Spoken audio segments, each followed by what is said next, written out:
যেখানে ক্রিমিনাল আর অপরাধীরা পুলিশ স্টেশনকে ভয় পায়, পুলিশকে ভয় পায়, সেখানে এমন এক ভয়ঙ্কর ক্রিমিনাল রয়েছে যে নিজেই পুলিশ স্টেশনের ভেতরে যে একজন পুলিশকে খুন করে সবার চোখের সামনে। এটা নিয়ে চারপাশ হইচই পড়ে যায়। সবার মধ্যে একটাই প্রশ্ন, এটা কি কোনো খুন নাকি আত্মহত্যা? যেহেতু পুলিশ স্টেশনের ভেতরেই ঘটনাটা ঘটেছিল, মিডিয়া এবং ওপর থেকে অনেক বেশি প্রেশার আসতে শুরু করে, আর এতে করেই একজন তুখোড় পুলিশ অফিসারকে দায়িত্ব দেওয়া হয় এই কেসটার সমাধান করার জন্য।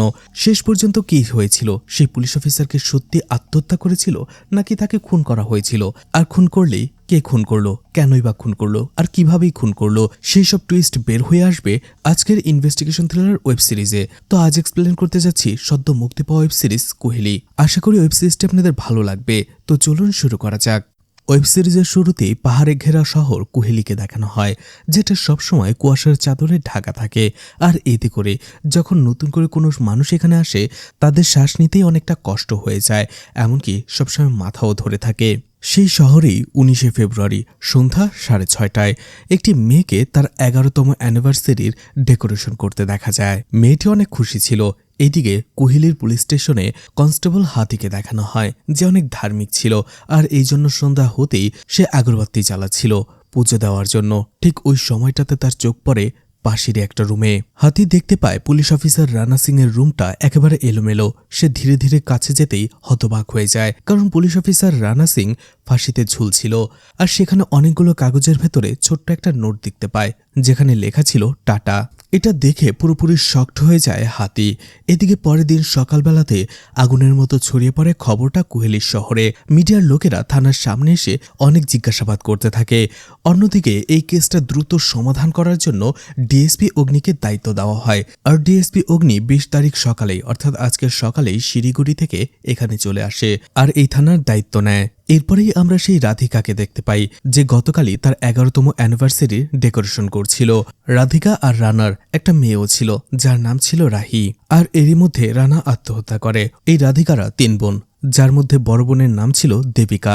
দেবিকাকে এই শহরের সবাই মিসেস ডিএম বলে, কারণ দেবিকার হাজবেন্ড এই শহরের ডিএম, আর দেবিকা নিজেও একটা স্কুলের টিচার। অন্যদিকে তাদের একটা ছেলেও ছিল, যার নাম ছিল অলিভ। এইদিকে রাধিকার সব থেকে ছোট বোনের নাম হচ্ছে ইশিকা, আর তার হাজবেন্ডের নাম প্রবীর, যে আসলে অ্যাক্সিডেন্ট করেছিল, যার ফলে সে হাঁটতে পারত না। আর তারা দুজনে মিলেই এই কোহেলি শহরেই হাংরি ইয়েতি নামের একটি ক্যাফে চালায়। এখানকার খাবারও এই শহরে খুব জনপ্রিয়। অর্থাৎ তারা 3 বোনই এই কোহেলি শহরেই থাকতো। এছাড়া 3 বোনের মধ্যে সম্পর্কটাও অনেক বেশি ভালো। দেখা যায় রানার মৃত্যুর জন্য জিজ্ঞাসাবাদের জন্য 3 বোনকেই থানায় ডাকা হয়। রাধিকা অনেক কষ্টে ছিল, তাকে দেখেই বোঝা যাচ্ছিল। অন্যদিকে এই 3 বোনের বাবা মা একটি সড়ক দুর্ঘটনায় মারা যায়, আর তখন থেকেই দেবিকা আর ইশিকা রাধিকাকে একেবারে নিজের বাচ্চাদের মতো আগলে রাখত।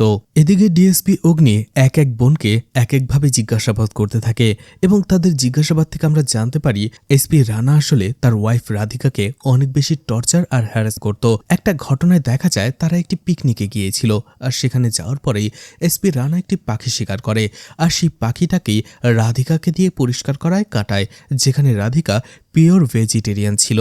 সেখানে তার বড় বোন দেবিকাও ছিল। দেবিকা তাকে বাধা দেয়, কিন্তু রানা তার কোনো কথাই শোনে না। এদিকে দেখা যায় রানার টর্চারের মাত্রাটা আর হ্যারাসমেন্টের পরিমাণটা এতটাই বেড়ে গিয়েছিল যে রাধিকা তাকে খুন করতে পর্যন্ত চাইত, কিন্তু কখনো করে উঠতে পারেনি। এদিকে রানাকে দেখা যেত সে বেশিরভাগ সময়ই এই শিকার সেই ক্যাফে থেকে খাবার নিত রাতের। আর রানা যখনই ক্যাফেতে আসতো, সে প্রবীরকে বাইসাইকেল কিক নামে খ্যাপাতো, প্রচণ্ড খ্যাপাতো। এর একটা কারণও ছিল, সেই কারণটা আমরা একটু পরে জানতে পারবো।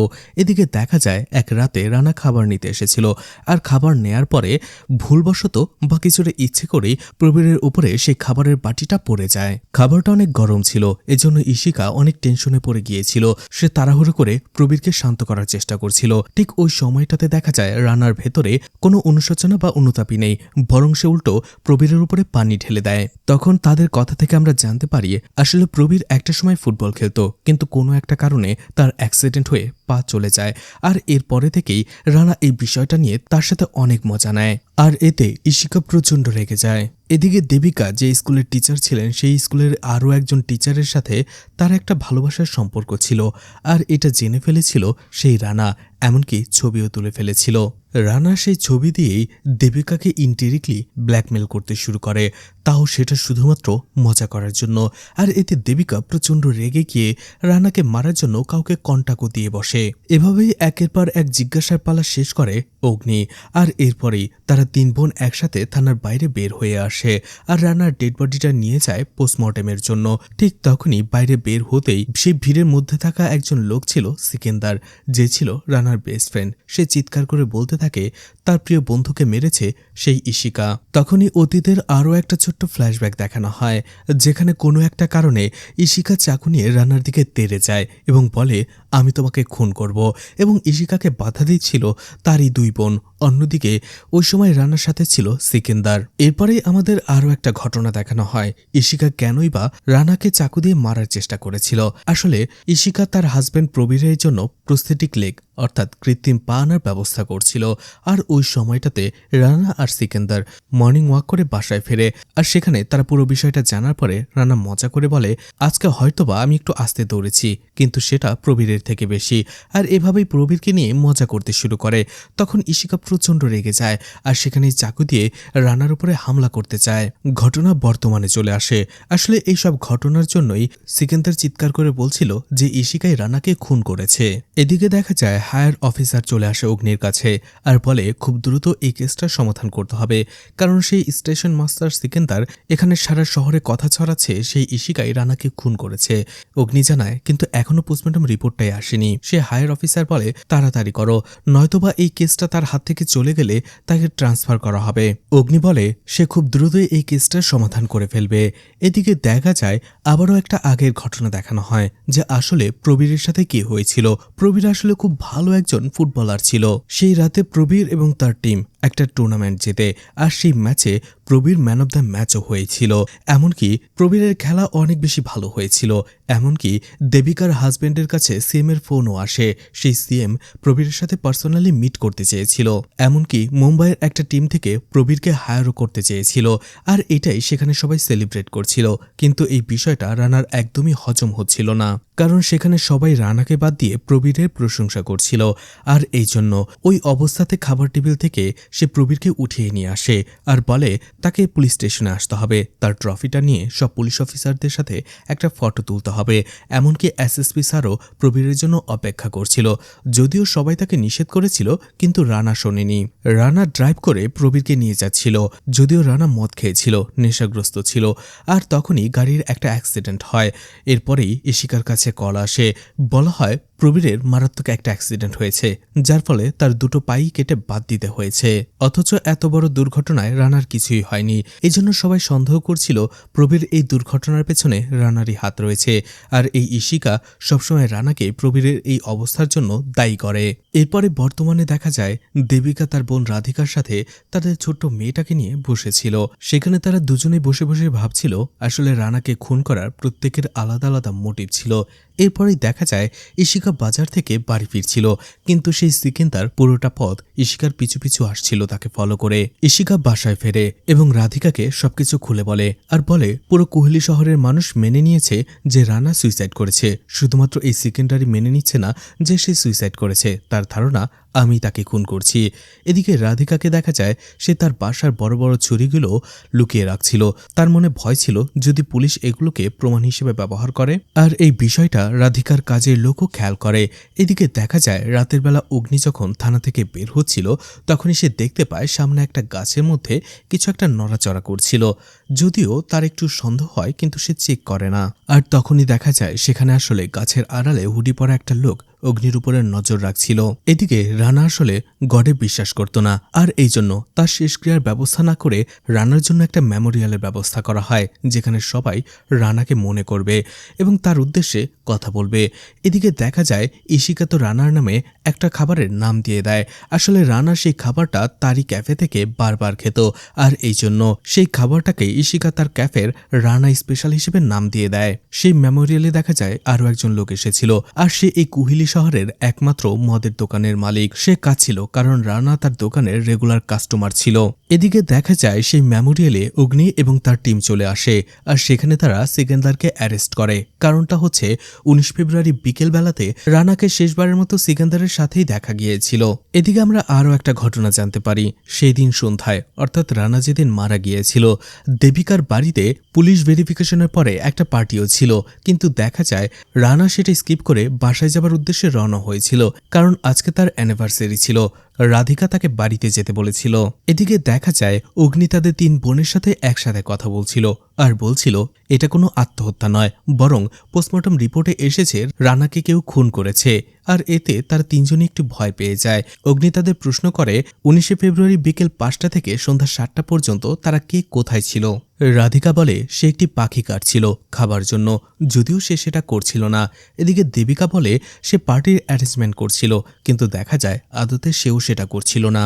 দেবিকা আসলে লুকিয়ে কিছু একটা গাড়িতে নিয়ে রাখছিল। এদিকে ইশিকাকে যখন জিজ্ঞেস করা হয়, সে বলে সে তার ক্যাফেতে ছিল, কিন্তু আমরা জানতে পারি ইশিকা আসলে ওই দিন সন্ধ্যায় 1 ঘন্টা যাবৎ পুলিশ স্টেশনেই ছিল। একটু পরে ইশিকা বলে আমার এখন ক্যাফেতে যেতে হবে। তখন অগ্নি বলে ঠিক আছে, আমি তোমাকে নামিয়ে দিচ্ছি।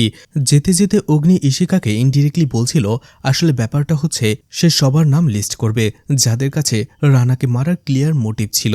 আর এটা শোনার পরে ইশিকা একটু ঘাবড়ে যায়, আর তখনই জানা যায় ইশিকা আসলে একবার রানার খাবারে ইঁদুর মারার ওষুধ মিশিয়ে দিয়েছিল, আর সেই খাবার খাওয়ার পরেও রানা মারা যায়নি, শুধুমাত্র কিছুদিন হসপিটালে ছিল। কিন্তু রানা ভেবেছিল এটা সেই ক্যাফের শেফের সমস্যা, এই জন্য সে তাকে মেরে চাকরি থেকে ছাঁটাই করে দিয়েছিল। আসলে সবাই চাইতো রানাকে মেরে ফেলতে, কিন্তু খুনটা আসলে কে করেছিল? এদিকে যেদিন রানা প্রবীরের গায়ে খাবার ফেলে দিয়েছিল, সেই দিন রাতের বেলাতেই রানা আর সিকান্দারের বাড়িতে বসেই মদ খাচ্ছিল।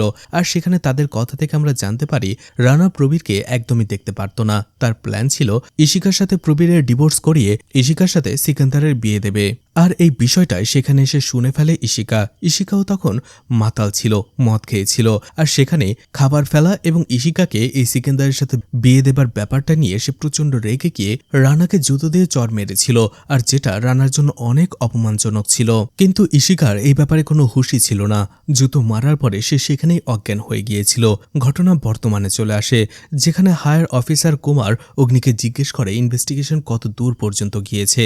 অন্যদিকে বাইরে লুকিয়ে সিকান্দার তাদের কথা শুনছিল। অগ্নি তখন জানায় প্রথম পোস্টমর্টম রিপোর্টে জানা যায় যে রানাকে খুন করা হয়েছে, কিন্তু পোস্টমর্টম ডক্টরের কাছে মনে হচ্ছিল এটা ভুল, এই জন্য সে দ্বিতীয়বার পোস্টমর্টম করার চেষ্টা করছে। এদিকে অগ্নির কাছে মনে হচ্ছে রানাকে খুনই করা হচ্ছে, না হলে কেউ সুইসাইড করার সময় শুধুমাত্র টাটা নামের একটা সুইসাইড নোট লিখে যায় না। এছাড়া অগ্নির বিশ্বাস এই খুনটা কোনো ক্রিমিনাল করেনি, বরং রানার জানাশোনা পরিচিত কেউই করেছে। আর যে খুনটা করেছে সে খুবই প্ল্যান করে করেছে, আর এই জন্য খুন করার পরে সে সবকিছু একেবারে ক্লিন করে ফেলেছে, যার ফলে আমরা খুবই কম প্রমাণ সেখান থেকে জোগাড় করতে পেরেছি। সবকিছু শোনার পরে কুমার বলে ঠিক আছে, ইনভেস্টিগেশন ভালোই এগিয়েছে, যদি তোমার কোনো টিমের প্রয়োজন হয় তাহলে আমাকে বলো। কিন্তু অগ্নি বলে এই মুহূর্তে সে হাতিকে ছাড়া আর কাউকে বিশ্বাস করতে পারছে না। ঠিক ওই সময়টাতে সিকান্দার ভেতরে চলে আসে আর বলে তার কাছে মনে হয় দেবিকাই রানাকে খুন করেছে। এরপরে সে আরও একটা ছোট ঘটনা বলতে শুরু করে, যেখানে গাড়ির ভেতরে বসে রানা আর দেবিকা একটা বিষয় নিয়ে তর্ক করছিল, আর সেটা হচ্ছিল দেবিকা সেই অ্যাফেয়ার নিয়ে। আর এই কথাগুলোই বাইরে থেকে অনেকটাই শুনতে পেয়ে গিয়েছিল সিকান্দার। দেবিকা একটা সময় সেখান থেকে চলে যায়, আর রানা বাইরে এসে সিকান্দারকে বলে দেবিকা হচ্ছে ক্যারেক্টারলেস মহিলা। রানা আসলে দেবিকাকে উদ্দেশ্য করে এই কথাটা কেন বলছিল সেটা অগ্নি বা সিকান্দার কেউ বুঝতে পারছিল না। এদিকে দেখা যায় দেবিকা এবং তার হাজব্যান্ড প্রতীক বসে কথা বলছিল। তখন আরও একটা ছোট ফ্ল্যাশব্যাক দেখানো হয়, যেখানে একদিন সবাই খেতে বসেছিল, আর খাবার টেবিলেই রানা আবারও দেবিকার সেই স্কুল টিচারকে নিয়ে মজা করছিল। একটা সময় সে দেবিকার ফোন থেকেই তাকে কল করে, আর ফোনটা লাউড স্পিকারে দিয়ে দেয়। স্পিকার অন থাকাতে সবাই শুনতে পায় দেবিকার স্কুলের সেই স্কুল টিচার দেবিকাকে দেবী বলে ডাকত। আর এটা নিয়ে রানা সবাইকে হিন্স দিতে থাকে যে দেবিকার একটা অ্যাফেয়ার চলছে। যদিও দেবিকা ওই মুহূর্তে সিচুয়েশনটা কোনো মতে হ্যান্ডেল করে ফেলে।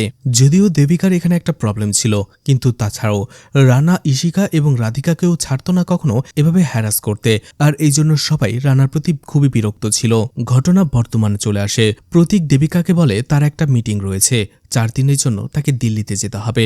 প্রতীক রওনা হয়ে যায়, আর তখনই দেখা যায় একজন হুডি পরা লোক দেবিকার উপরে নজর রাখছিল। এদিকে অগ্নি আর হাতি রাধিকার বাড়িতে চলে আসে জিজ্ঞাসাবাদের জন্য।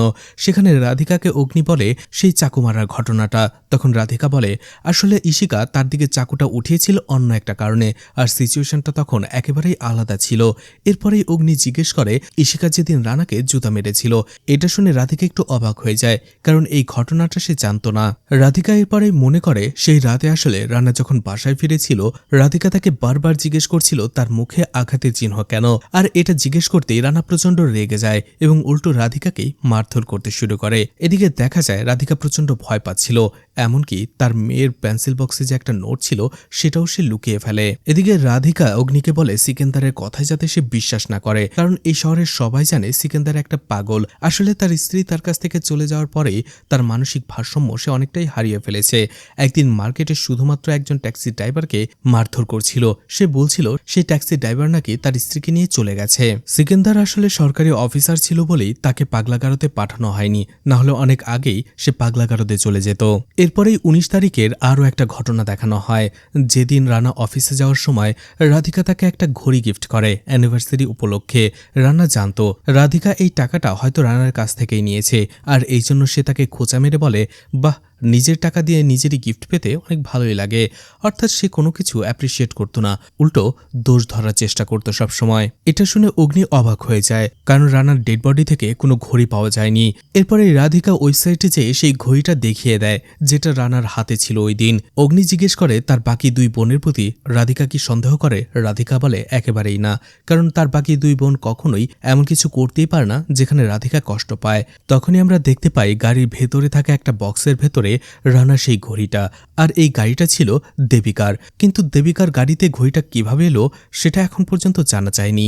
কিন্তু যখনই দেবিকা গাড়ি নিয়ে বের হয়, কিছুক্ষণ যাওয়ার পরেই দেখা যায় তার গাড়ির সামনে একজন লোক এসে দাঁড়ায়, আর এই লোকটা হচ্ছে সেই শুটার দেবিকা যাকে কল করে রানাকে খুন করতে বলেছিল। কিন্তু লোকটা আসলে রানাকে খুন করতে পারেনি। এই শুটারের নাম হচ্ছে ননি। দেখা যায় সেই ননি আসলে এখন উল্টো দেবিকাকে ব্ল্যাকমেল করছিল, আর বলছিল 10 লাখের পরিবর্তে এখন তাকে 20 লাখ দিতে হবে, নয়তোবা সে বলে দেবে যে দেবিকাই তাকে হায়ার করেছিল রানাকে খুন করার জন্য। এদিকে দেখা যায় রানা হঠাৎ করে চোখ মেলে তাকিয়ে বলে মার্ডার ওয়েপন কোথায়, আর তখনই অগ্নির ঘুম ভেঙে যায়। অগ্নি আসলে এটা দুঃস্বপ্নে দেখেছিল। তখনই অগ্নির মনে হতে থাকে কেউ হয়তোবা তাকে ফলো করছিল, আর এখন সে পালিয়ে গেল। অগ্নি দেখা যায় হাতির সাথে বসে কথা বলছিল। সেখানে অগ্নি বলে আমার মনে হয় রানাকে খুন করার সবথেকে স্ট্রং মোটিভ ইশিকার কাছেই ছিল, কারণ প্রবীরের সাথে যা হয়েছে সেটা একেবারেই ঠিক হয়নি। অগ্নি বলে কিভাবে বোঝা যাবে প্রবীরের সাথে যেটা হয়েছে সেটার পেছনে রানার হাত রয়েছে কিনা। তখনই হাতি বলে আসলে রানার এ পর্যন্ত 2টো গাড়ি অ্যাক্সিডেন্ট হয়েছে, আর 2বারই গাড়ি ঠিক করেছে ঋত্বিক নামের একজন মিস্ত্রি। হাতি তখন বলে আমরা দেবিকাকে কেন সন্দেহ করছি না। অগ্নি বলে সন্দেহ করেও কোনো লাভ নেই, তাকে হুটহাট করে থানায় নিয়ে আসা যাবে না, কারণ সে ডিএম এর ওয়াইফ। এদিকে দেখা যায় দেবিকার হোমস্টেতে তারা 3 বোনই দেখা করে, এবং রাধিকা সবাইকে বলে পুলিশ তাকে কি কি প্রশ্ন জিজ্ঞাসাবাদ করেছে। রাধিকা সেই ঘড়ির কথা বলতেই দেবিকা অনেক নার্ভাস হয়ে যায়। এছাড়া রাধিকা ইশিকাকে বলে ইশিকার তার দুলাভাইয়ের উপরে জুতা মারাটা একেবারেই ঠিক হয়নি। এদিকে সেই মেকানিক ঋত্বিক আসার পরে অগ্নিকে জানায় প্রথম দুর্ঘটনাটা একেবারেই কুয়াশার জন্য হতে পারে, হয়তোবা অতিরিক্ত ঠান্ডায় ব্রেকের জায়গাটা জমে গিয়েছিল, এজন্য কাজ করছিল না। কিন্তু দ্বিতীয় অ্যাক্সিডেন্টটা সরাসরি তার কাটা ছিল। তখনই একটা ফ্ল্যাশব্যাকের মাধ্যমে আমরা জানতে পারি আসলে দেবিকাই সেই তারটা কেটেছিল, রানার গাড়ির তার। এমনকি রানার অ্যাক্সিডেন্ট হয় কিনা সেটা চেক করার জন্য সে পিছুও করেছিল। এরপরে রানার যখন অ্যাক্সিডেন্ট হয় সে অনেক খুশি হয়েছিল, কিন্তু একটু পরেই দেখা যায় খাদের কিনারা থেকে রানা আবারও উঠে আসে এবং সে জীবিতই ছিল। এতে দেবিকা একেবারেই হতাশ হয়েছিল। এদিকে হোমস্টেতে তারা 3 বোন যখন কথা বলছিল তাদের কাছে মনে হচ্ছিল রানা একেবারেই অমর, তার কখনো মৃত্যু হতেই পারে না, কারণ দেবিকা চেষ্টা করেছে পারেনি, ইশিকা চেষ্টা করেছে পারেনি, এমনকি রাধিকাও ঘুমের মধ্যে তাকে ছুরি দিয়ে আঘাত করে মেরে ফেলার চেষ্টা করেছে, কিন্তু সেই সাহসটাই সে পায়নি। তখনই দেবিকার কাছে একটা ফোন আসে। আসলে তার ব্যাংকার বলছিল 15 লাখ টাকার এত বড় একটা অ্যামাউন্টটা সে প্রতীককে জিজ্ঞেস না করে ইস্যু করতে পারবে না। তখন দেবিকা বলেছিল সে তার কাজটা করে নিতে পারবে। 15 লাখের কথা শুনে ইশিকা তাকে জিজ্ঞেস করে এত টাকা দিয়ে সে কি করবে। তখন দেবিকা বলেছিল তার ছেলের নামে একটা প্রপার্টি কিনবে। এদিকে অগ্নি ইশিকাকে থানায় ডাকার জন্য বলেছিল, কিন্তু জানতে পারে সকাল থেকে ইশিকা বাসায় নেই। এতে অগ্নির সন্দেহ হতে থাকে। এদিকে 3 বোন ঠিক করে নেয় যেহেতু সন্দেহের দিকটা ইশিকার দিকে, তাই 3 জন তারা একসাথে এখান থেকে বের হলে পুলিশ তাদের সন্দেহ করতে পারে। আর এই জন্য তারা 3 জন আলাদা আলাদা গাড়িতে করে বের হয়। এদিকে একজন ইনফর্মার যখন অগ্নিকে বলে যে ইশিকা একটা গাড়ি দিয়ে কোথাও চলে যাচ্ছে, তখন অগ্নি ভাবে ইশিকা হয়তো শহর ছেড়ে পালিয়ে যাচ্ছে। আর এই জন্য সে তার টিম নিয়ে বের হয়ে পড়ে ইশিকাকে ধরার জন্য। কিন্তু মাঝ রাস্তায় সে আবারও খবর পায় ইশিকা কুহেলি শহরের দিকেই আবারও ফিরে আসছে। এদিকে দেখা যায় অগ্নির ওপরেও একজন লোক নজর রাখছিল, যার জুতোর ফিতা লাল রঙের। এদিকে দেবিকা তার মেয়েকে ঘুম পাড়ানোর চেষ্টা করছিল, তাকে গান শোনাচ্ছিল, এমনকি তাকে বলছিল গডের উপরে বিশ্বাস করার জন্য। কিন্তু রাহি বলছিল বাবা তো গডের উপরে বিশ্বাস করত না, এমনকি রাধাকৃষ্ণের উপরেও না। এরপরেই দেখা যায় রাধিকা একদিন রাহিকে এই বিষয় নিয়ে বলছিল। তখনই রানা সেখানে এসে তাকে প্রচণ্ড ধমকায় আর বলে রাধিকার মতো যেন রাহিকে সে গড়ে না তোলে, রাহি হবে রানার মতো। আর এসব গড টড বলে কিছু হয় না। ঘটনা বর্তমানে চলে আসে। রাধিকা তখনই রাহিকে বলে সে আসলে কবাটের ভেতরে লুকিয়ে রাধাকৃষ্ণের একটা মূর্তি রেখে দিয়েছিল আর সেখানেই পুজো করত। আর এতে রাহি অনেক খুশি হয়। এদিকে রাতের বেলায় দেবিকা আর ইশিকা একসাথে একটা জায়গায় দেখা করে। আসলে সেখানে তারা বিভিন্ন প্রমাণ লোটপাট করছিল। ইঁদুর মারার ওষুধের সেই বোতল, সেই ঘড়িটা, সেগুলো তারা আগুনে ছুড়ে দেয়। আর তখনই দেখানো হয় আসলে তারা দুজনই বেশ কয়েকবার রানাকে মারার জন্য চেষ্টা করেছিল, কিন্তু পারেনি। আর এরপরে ঠিক একই জায়গায় বসে তারা তাদের সমস্যার সমাধান কিভাবে করা যায় সেটার জন্য আলোচনাও করেছিল। দেবিকা ওই সময়ে তার অ্যাফেয়ারের কথা বলছিল ইশিকাকে। আসলে দেবিকার ছেলেকে তার কাছ থেকে ছিনিয়ে নিয়ে হোস্টেলে পাঠিয়ে দিয়েছিল প্রতীক। আর এতে দেবিকা অনেক বেশি কষ্ট পেয়েছিল আর একা হয়ে গিয়েছিল। আর ওই সময়টাতে তার একাকিত্ব দূর করার জন্যই সে একটা অ্যাফেয়ারে জড়িয়ে পড়ে তার স্কুলের আরও একজন শিক্ষকের সাথে, এমনকি তার সাথে কিসও করে। আর সেটারই ফটো ছিল রানার কাছে। আর সেই ফটো দিয়েই সে দেবিকাকে ব্ল্যাকমেল করত। তার উদ্দেশ্য ছিল তার ঘরের বিষয়ে রাধিকার বাকি 2 বোন যেন কোনোভাবেই নাক না গলায়। সে রাধিকাকে ঘরের ভেতরে মারবে, ধরবে, যা ইচ্ছে করবে। বাকি 2 বোন যেন এই বিষয়ে কোনো কথাই না বলে। এই জন্যই 2 বোনকে বিভিন্ন বিষয়ে ব্ল্যাকমেল করে তাদেরকে রানার সংসার থেকে দূরে রাখার চেষ্টা করত রানা। আর এই জন্যই তারা এখানে বসে ঠিক করেছিল তারা রানাকে মেরে ফেলবে। কিন্তু রানাকে মেরে ফেলে রাধিকার কি হবে? এরপর এই ঘটনা বর্তমানে চলে আসে। সেখানে তারা আবারও তাদের সমস্যা নিয়ে কথা বলছিল। দেবিকা জানায় সেই শার্পশুটার ননি তাকে ব্ল্যাকমেল করছে, আর এই জন্যই সে সেই 15 লাখ টাকার ব্যবস্থা করছিল। ইশিকা এটা শোনার পরে বলে ঠিক আছে, ননিকে টাকা দেবার সময় সে দেবিকার সাথে যাবে আর ননিকে দেখে নেবে। এদিকে অগ্নি সবকিছু বিচার বিশ্লেষণ করে জানতে পারে বেশ কয়েক মাস ধরে রানার উপরে একের পর এক হামলা হচ্ছিল। তাই তার কাছে মনে হয় যেদিন রানার খুন হয় সেদিন নিশ্চয়ই এমন কিছু ঘটেছিল। আর সেই বিষয়টা জানার জন্য তারা চলে যায় সিকেন্দারের বাড়িতে, কিন্তু সিকেন্দার বাসায় ছিল না। এদিকে দেখা যায় ডিএসপি অগ্নির বাড়িতে কেউ কিছু ফাইল চেক করছিল লুকিয়ে লুকিয়ে। এদিকে যখন টাকা দিতে আসবে তখনই দেখা যায় ননিও সেখানে আসে। আর দেবিকা তাকে 16 লাখ টাকা দেয় আর বলে 4 লাখ টাকা পরে দেবে, কিন্তু ননি সেটা নিতে নারাজ। এতে ইশিকা প্রচন্ড রেগে যায় আর বলে নিজের কাজটা তো ঠিকঠাক মতো করতে পারোনি, আর এখন এসেছো টাকা নিতে। তখনই ননি বলে আসলে সে তার কাজটা ঠিকঠাক মতোই করতে গিয়েছিল, এমনকি নিশানাও পারফেক্ট ছিল, কিন্তু রানার ভাগ্য ভালো ছিল, সে সময় মতো নাচতে নাচতে ঝুঁকে গিয়েছিল। আর এই জন্যই বুলেটটা সেকেন্দারের বাড়ির দেয়ালে লেগে গিয়েছিল। তখনই দেখা যায় অগ্নি আর হাতি সেই বুলেটটা দেখতে পায়। সিকেন্দার আসলে সেই বুলেটটাকে তার কাটা ভেবে সেটার মধ্যে বিভিন্ন জিনিস ঝুলিয়ে রেখেছিল। এদিকে ইশিকা ননিকে বলে সে আবার কেন ফায়ার করলো না, সে কি টাকা নেয় বুলেট হিসেবে নাকি মানুষ খুন করা হিসেবে। অবশেষে ইশিকা ননিকে ঝাড়ি দিয়ে সেই 16 লাখ টাকা দিয়ে সেখান থেকে চলে আসে আর বলে বাকি টাকা তাকে পরে দেবে। এদিকে অগ্নি বুঝতে পেরে গিয়েছিল যে এটা একটা বুলেট আর এটা এখানে ছোড়া হয়েছে, আর এই জন্য সেই বুলেটটা সে ফরেন্সিক ডিপার্টমেন্টে পাঠিয়ে দেয় যে এটা কখন কিভাবে ছোড়া হয়েছে সেটার রিপোর্ট জানার জন্য। এদিকে হাতি বলতে থাকে তার কাছে মনে হচ্ছিল এমন গুলি ছোড়ার কাজ কোনো ফ্যামিলির মানুষ করতেই পারে না। তখন অগ্নি হাতিকে বলে তোমার আসলে ধারণাই নেই ফ্যামিলির মানুষ কত কি করতে পারে। তখনই একটা ফ্ল্যাশব্যাকে দেখানো হয় রাধিকা নিজের হাজব্যান্ড রানাকে খুন করার জন্য সিঁড়ির মধ্যে তেল ঢেলে রেখেছিল। এদিকে বর্তমানে অগ্নি জানতে পারে সেই বুলেটটা রিসেন্টলি ছোড়া হয়েছিল। এছাড়া সেই বুলেটটা একটা লং রেঞ্জ রাইফেলের, আর সেই রাইফেলের মডেল ছিল 22 LR বোল্ট অ্যাকশন। অগ্নি এরপরে হাতিকে বলে এই কুহেলি শহরে এই রাইফেল কার কার আছে সেটা লিস্ট তার চাই। তখন এই হাতি অগ্নিকে বলে রানা স্যারের ভাগ্যটাই খারাপ, সেখানে যে নিজেই একজন লং রেঞ্জ রাইফেলের এক্সপার্ট ছিল সেখানে তার উপরে সেই একই ধরনের রাইফেল দিয়ে হামলা করা হয়েছে। অগ্নি জিজ্ঞেস করে সত্যি নাকি, এই ব্যাপারে আর কি জানো? হাতি বলে 2012 থেকে 13 সালের দিকে রানা স্যার কলকাতায় যেত লং রেঞ্জ রাইফেলের ট্রেনিং করার জন্য। এরপরেই হাতি সেখান থেকে চলে আসে আর একটু পরেই সেকেন্দার সেখানে আসে।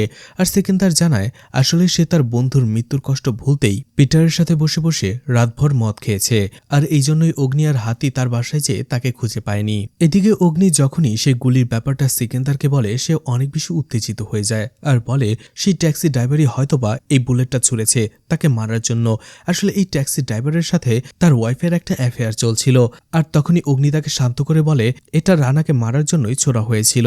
এরপরেই সেকেন্দার শান্ত হয় আর মনে করে বলে এই বুলেটটা হয়তোবা রবিবারে ছোড়া হয়েছিল, কারণ সেই দিন যখন সে মদের ঘরে ঘুমিয়ে পড়েছিল ঠিক তখনই তার দরজার সামনে সে কাউকে দাঁড়িয়ে থাকতে টের পেয়েছিল। আসলে সেটা ছিল ননি। ননি আসলে সেই বুলেটটা নিতে এসেছিল কারণ সে কোনো প্রমাণ রাখতে চাইছিল না, কিন্তু ওই সময়টাতে সেকেন্দার দরজা খুলে ফেলে আর এই জন্য ননি সেখান থেকে বুলেটটা না নিয়েই চলে যায়।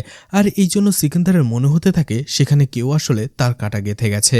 এরপরে আবারও রাধিকাকে দেখানো হয় আর সেই আগের ঘটনা দেখানো হয় যেখানে রাধিকা রানাকে মেরে ফেলার জন্য সিঁড়িতে তেল দিয়ে রেখেছিল, কিন্তু পা পিছলে পড়ে যে রানার তো মৃত্যু হয়ই না, বরং উল্টো রানার কোমরের ব্যথা ঠিক হয়ে যায়। ওই সময়টাতে রাধিকারও মনে হচ্ছিল রানা হয়তোবা অমর নয়তোবা অনেক বেশি লাকি, আর এই জন্য বারবার চেষ্টা করার ফলেও সে মারা যাচ্ছিল না। এদিকে সেকেন্দার অগ্নিকে সেই দিনের ঘটনা বলতে থাকে, বলে তার সেই দিনটা মনে আছে কারণ সেই দিন তাদের অ্যানিভার্সারি ছিল, কিন্তু তার ওয়াইফ তো পালিয়ে গিয়েছিল, এই জন্য সে অনেক কষ্ট পেয়েছিল আর রানা তাকে কোম্পানি দেবার জন্যই তার সাথে বসে মদ খাচ্ছিল। রানা একটা সময় সিকেন্দারকে বলে তার সাথে তার শালি ইশিকার বিয়ে দেবে, আর এতে সিকেন্দার অনেক খুশি হয়ে গিয়েছিল, সেই জন্যই তারা নাচানাচি করছিল। আর তখনই হয়তোবা বুলেটটা মারা হয়েছে, কারণ এর আগের দিনও সেখানে ওই বুলেটটা ওইভাবে ছিল না। এদিকে দেখা যায় রাধিকার কাজের লোক তার জন্য কফি নিয়ে আসে, যেহেতু রাধিকার কফি অনেক বেশি পছন্দ ছিল, কিন্তু রাধিকা কফি দেখতে একটু ভয় পেয়ে যায়। আসলে রানা এত বেশি ডোমিনেটিং ছিল যে রাধিকার পছন্দের কোনো কাজই তাকে করতে দিত না, এমনকি কফিও খেতে দিত না। যেহেতু এখন রানা নেই তাই রাধিকা ইচ্ছে করলেই তার পছন্দের জিনিস খেতে পারে, আর এই জন্যই রাধিকা এবং তার কাজের লোক নিজেদের পছন্দ মতো কফি বানিয়ে খাচ্ছিল আর সেখানেই হাসাহাসি করছিল। এদিকে ফরেন্সিক ডিপার্টমেন্ট থেকে অগ্নির কাছে আবারও কল আসে আর জানা যায় যে এখন পর্যন্ত মার্ডার ওয়েপনটা পাওয়া যায়নি।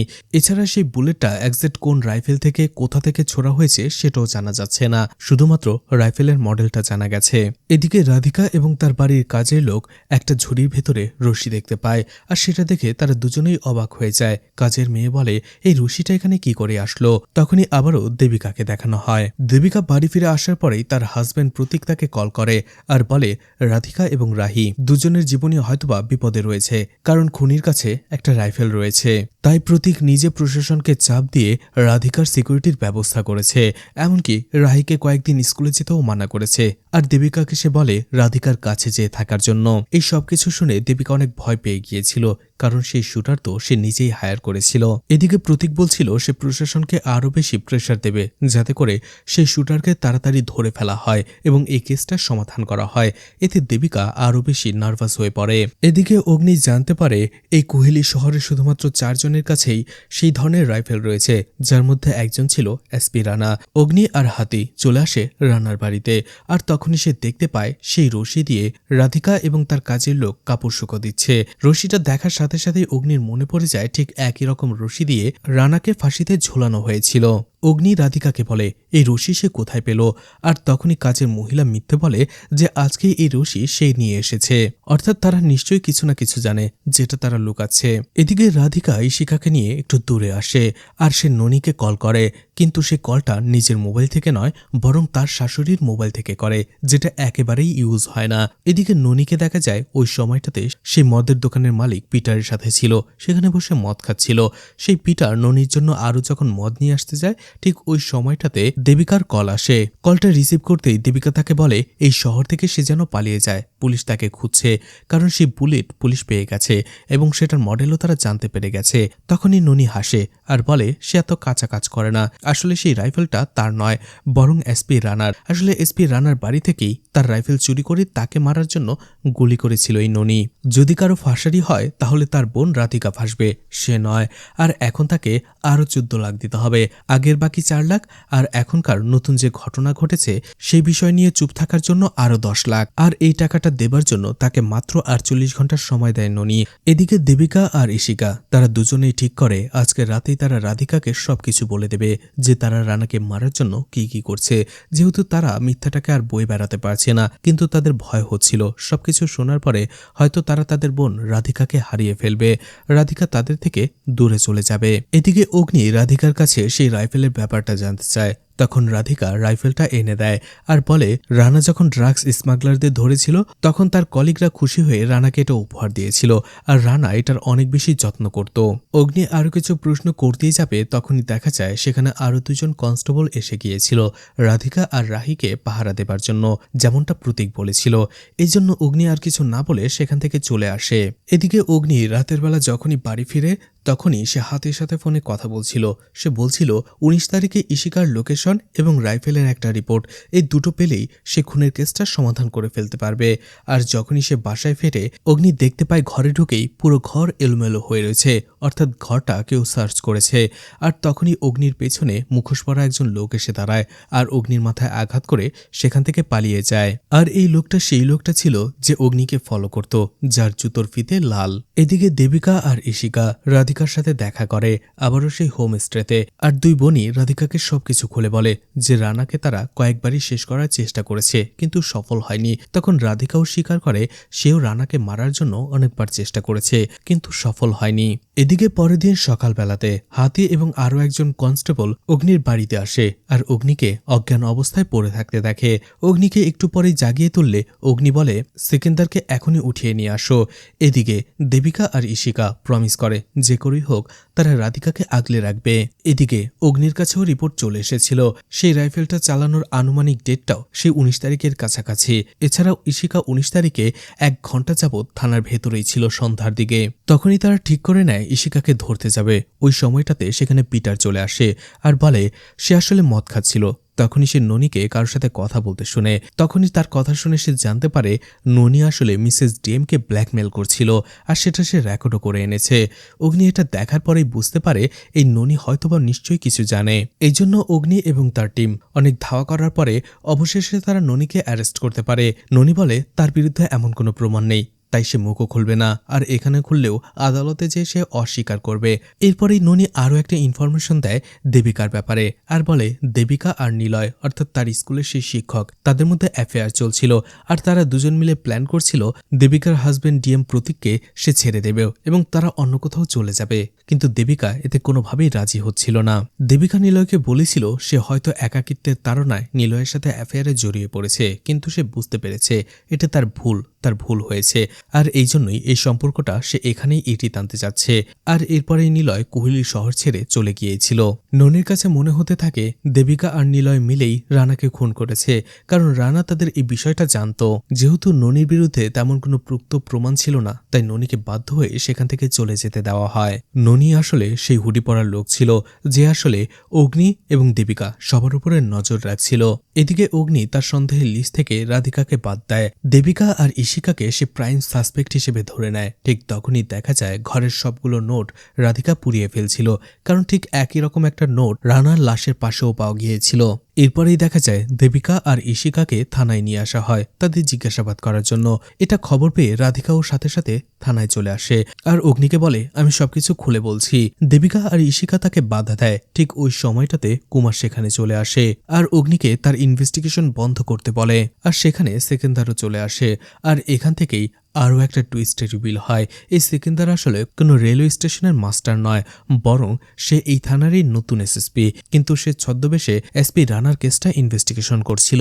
আর এই সেকেন্ডারি ছিল সেই লোকটা যার জুতোর ফিতে লাল ছিল, আর সেই কেসটা গোপন ইনভেস্টিগেশন করছিল। আর এই কেস ইনভেস্টিগেশন করতে যেয়ে তার সাসপেক্ট লিস্টে অগ্নিও এসেছিল, আর এই জন্য সে অগ্নির বাড়িটাও সার্চ করে। কারণটা হচ্ছে অগ্নি আর রানার মধ্যে একটা অ্যাফেয়ার ছিল, আর সিকেন্দার এইসব প্রমাণই খুঁজে বেড়াচ্ছিল। আসলে রানা যখন কলকাতায় শুটিং প্র্যাকটিস করতে যেত, তারা একই একাডেমিতে ছিল, সেখানেই তাদের মধ্যে একটা অ্যাফেয়ার হয়, আর দেখা যায় তাদের মধ্যে খুব ক্লোজ ফটোও ছিল। আর এই জন্য অগ্নির সব ইনভেস্টিগেশন বন্ধ করে দেওয়া হয়, বাতিল করে দেওয়া হয়, এমনকি অগ্নিকেও সাসপেন্ড করে দেওয়া হয়। এছাড়া এই কেসের প্রাইম সাসপেক্ট হিসেবে তার নামও উঠে আসে। এতে দেবিকা আর 3 বোন খুবই খুশি হয়ে যায়, এমনকি দেবিকা রেগে গিয়ে অগ্নিকেই বলে সেই হচ্ছে আসল ক্যারেক্টারলেস। এদিকে অগ্নি কুমারকে বলে হ্যাঁ, তার সাথে রানার অ্যাফেয়ার ছিল, তার মানে এটা প্রমাণ হয় না যে সে রানাকে খুন করেছে, পরিস্থিতি থাকতেই পারে, তার মানে কি সে খুনি হয়ে গেল? কুমার তখন বলে রেকর্ড অনুযায়ী 20 তারিখের সকালে অগ্নি এই শহরে এসে এই থানায় এসে কেসটা টেক ওভার করেছে, কিন্তু তার লোকেশন অনুযায়ী অগ্নি 19 তারিখে এই কোহিলি শহরে কি করছিল? এটা শুনে অগ্নি অবাক হয়ে যায়। তখনই ফ্ল্যাশব্যাকে দেখানো হয় 19 তারিখের সন্ধ্যার বেলায় রাধিকা যখন তার অ্যানিভার্সারির আয়োজন করছিল, তখনই বাড়ি ফিরে আসছিল রানা, এবং রাস্তায় একটা সময় সিকেন্দারকে সে গাড়ি থেকে নামিয়ে দেয়। আর এরপরেই মাঝ রাস্তায় তার সাথে দেখা হয় অগ্নির সাথে, আর অগ্নিকে দেখেই রানা অনেক ভয় পেয়ে যায়, নার্ভাস হয়ে যায়। আর অগ্নিও রেগে রানার দিকে তাকিয়েছিল আর রেগে বলছিল হ্যাপি অ্যানিভার্সারি, অর্থাৎ অগ্নি সেই শহর থেকে শুধুমাত্র রানার জন্যই এখানে এসেছে। আর হয়তোবা রানা নিজের বিয়ের কথা গোপন করে, রাধিকার কথা গোপন করে সে অগ্নির সাথে সম্পর্ক গড়ে তুলেছিল, কিন্তু অগ্নি সেটা কোনোভাবে জেনে গিয়েছে। এখানেই ওয়েব সিরিজটা শেষ হয়ে যায়। অনেকগুলো প্রশ্ন থেকে যায়, দেবিকার কাছে রানা সেই ঘড়িটা আসলো কি করে? ইশিকা 1 ঘন্টা ওই সন্ধ্যাবেলাতে পুলিশ স্টেশনে বসেই বা কি করছিল? অন্যদিকে রাধিকা, তার কাছে সেই রশি আসলো কি করে? এছাড়া সেই নোটগুলো সে পুড়িয়েই বা ফেলছিল কেন? এছাড়া অগ্নি আর রানার দেখা হওয়ার পরে কি ঘটেছিল? তাদের অ্যাফেয়ারটা কি করে হয়েছিল? আর অগ্নি সেটা জানলো কি করে? আর সবথেকে বড় কথা, রানাকে কিভাবে মারা হলো, কে মারলো, এই সবকিছুই দেখানো হবে এই ওয়েব সিরিজের 2য় সিজনে। 2য় সিজন আসলে অবশ্যই এক্সপ্লেন করা হবে, সেই পর্যন্ত আমাদের সাথেই থাকবেন আশা করি। তো ওয়েব সিরিজটি আপনাদের কাছে কেমন লেগেছে কমেন্ট করে জানাতে পারেন, আর মুভিটা ভালো লাগলে লাইক কমেন্ট শেয়ার করে পাশে থাকতে পারেন। তো আজকের মতো বিদায় নিচ্ছি, আবারও দেখা হবে নতুন কোনো মুভি বা ওয়েব সিরিজ নিয়ে। ততক্ষণ পর্যন্ত ভালো আর সুস্থ থাকবেন সবাই। আজকের মতো বিদায় নিচ্ছি, আল্লাহ হাফেজ।